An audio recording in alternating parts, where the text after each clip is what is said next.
दोस्तों, मैं हूं विशाल आजम। जम्मू कश्मीर की 10 बड़ी और अहम खबरों के साथ एक बार फिर मैं हाजिर हूं। उत्तराखंड में कश्मीरी शॉल बेचने वाले पर हमला मामले में वजीर आला उमर अब्दुल्ला ने उत्तराखंड के वजीर आला पुष्कर सिंह धामी से फोन पर बात की और मुलजिमीन के खिलाफ कड़ी कार्रवाई करने की मांग की। उत्तराखंड के डीजीपी ने यह जानकारी दी है कि मुलजिमीन के खिलाफ केस दर्ज कर लिया गया है।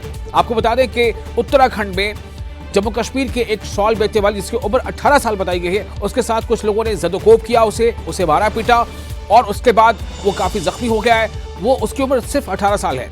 इस पर वज़ीर आला उमर अब्दुल्ला ने उत्तराखंड के वज़ीर आला से बातचीत की है और सबसे बड़ी बात यह है कि डीजीपी ने खुद ये जानकारी दी है कि इस मामले के जो मुलज़मीन हैं उनके खिलाफ केस दर्ज कर लिया गया है। वहाँ पर कासूनी हो गई जिसमें दुकानदार द्वारा जो है उन पर हमला किया गया, जिससे वो इंजर्ड हुए थे।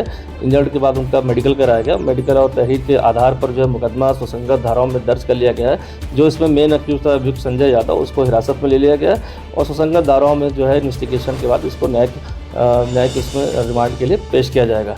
अन्य जो भी इसमें बात साक्ष्यों के तौर पर आई वो सभी सीसीटीवी फुटेज अन्य चीज़ों को कलेक्ट किया जा रहा है और जो मेन इसमें अक्यूज था उसको अभी हिरासत में ले जाएगा। आगे की पूछताछ और इन्वेस्टिगेशन जारी है।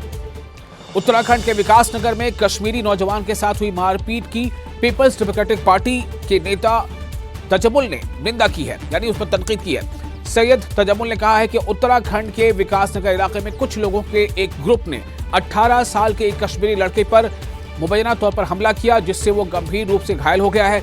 इस वाक़े से जम्मू कश्मीर से आए प्रवासी व्यापारियों की सुरक्षा को लेकर जम्मू कश्मीर से जो लोग भी वहां पर किसी दूसरे भी रियासत में जाते हैं अपने बिजनेस के लिए, तजारत के लिए, उन लोगों की तहफ़्फ़ुज़ को लेकर, उनकी सुरक्षा को लेकर के चिंता बढ़ गई है। उत्तराखंड के अंदर जहां पर 18 साल का बच्चा जो है वो रोजी रोटी कमाने के लिए गया था और वहां पर जिस अंदाज से उसे जदकोब किया गया, यकीनन नस्र भारतीय जनता पार्टी की जम्मू कश्मीर के मुसलमानों के तई जो पॉलिसी पहले से ही बहुत ज़्यादा ख़तरनाक रही है, उसके अज़ाइम और ज़्यादा हमें देखने को मिले।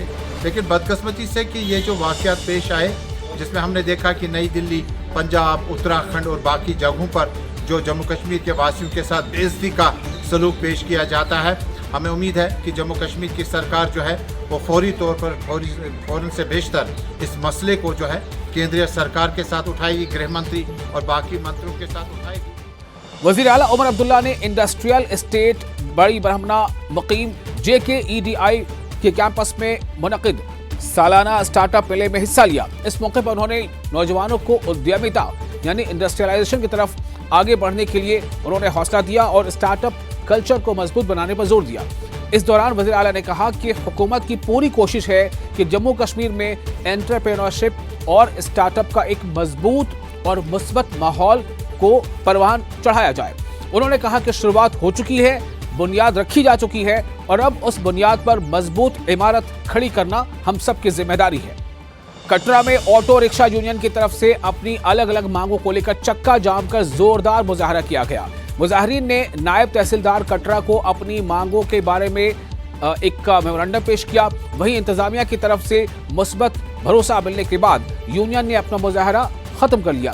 यूनियन के जो चीफ हैं शंकर, उन्होंने बताया कि कटरा में बिना परमिट के चल रही मारुति वैन और नीले रंग के बैटरी ऑटो चालकों के रोजगार पर सीधा असर डाल रहे हैं। हमारी डिस्ट्रिक्ट रियासी, हमारी यहाँ गाड़ियाँ पास रियासी में होना चाहिए।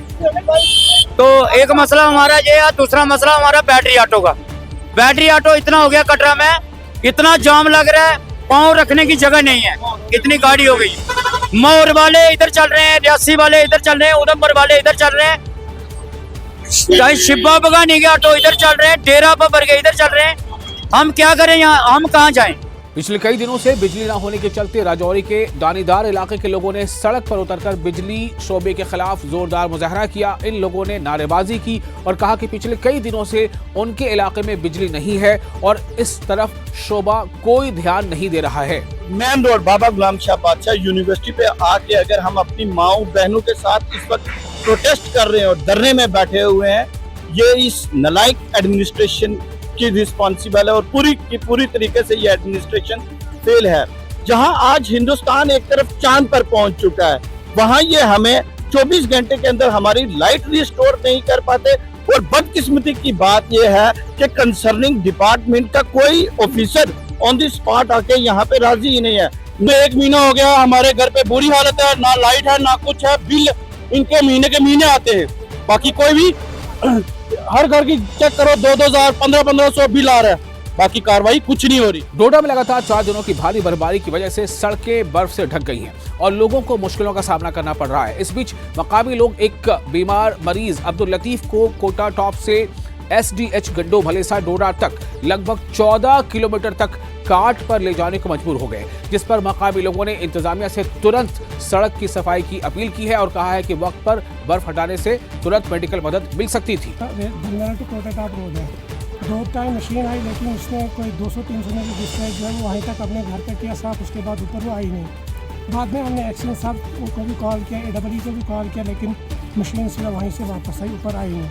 तो आज सुबह जो है पेशेंट की हालत काफ़ी ख़राब हुई, बाद में हमको उठा के नीचे हाईवे पे लाना पड़ा। सुबह हमने SDM साहब को भी कॉल की, लेकिन कोई अभी तक हम कोई 14 किलोमीटर पैदल चले। ठीक है, रास्ते जो है वो खुलने चाहिए, टाइम टू टाइम काफ़ी मुश्किल का सामान आना चाहिए। तो जो मशीन वाले काम अच्छे से कर ही नहीं रहे हैं, खाली 1-2 किलोमीटर साफ करके वहीं से आ रहे हैं, काफ़ी परेशानी है लोग। कुपवाड़ा जिला इंतजामिया ने गंभीर रूप से बीमार 3 मरीजों को करनाह से एयरलिफ्ट करके कुपवाड़ा पहुंचाया, जबकि 6 महीने की एक बच्ची की हेलीकॉप्टर से ले जाते वक्त मौत हो गई।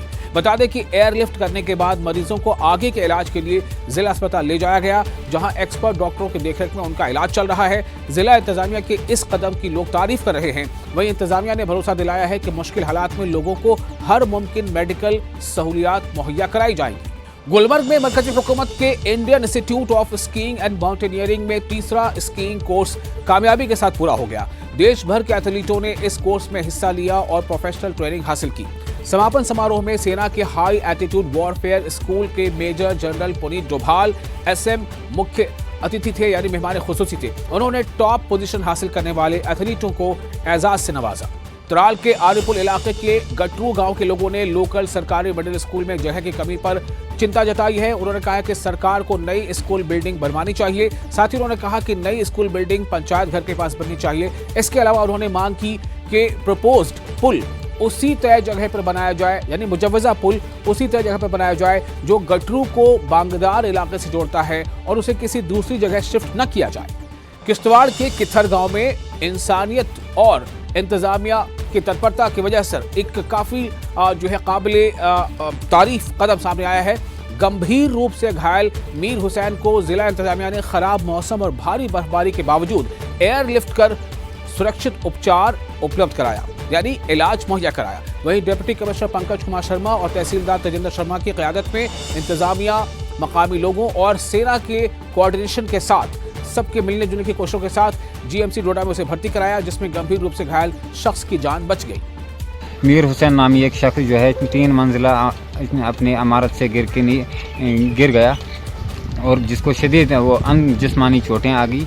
और वहाँ पे जो कित्थर पंचायत है हमारी, वहाँ पे मेडिकल फैसिलिटीज़ का भी फुकदान है, क्योंकि खाली वहाँ पे एक आयुष की डिस्पेंसरी और वहाँ पे जो आयुष के डॉक्टर साहब हैं उनके साथ मैं बात की, उन्होंने उसको फर्स्ट एड ट्रीटमेंट देने के बाद उस पेशेंट को रेफ़र किया GMC डोडा के लिए। अब वहाँ पे मामला ये बना कि हमने पेशेंट को रेफ़र कर, तो डॉक्टर साहब ने तो रेफ़र कर लिया, मगर उसको ट्रांसपोर्टेशन जो उसकी करनी थी वो कैसे पॉसिबल, क्योंकि बर्फ़ जो है वो बहुत ज़्यादा थी और जो पगडंडी रास्ता जिसको हम बोलते हैं किथर जाने के लिए है वो भी बिल्कुल बर्फ़ से ढका हुआ था और कोई आने जाने का रास्ता नहीं था।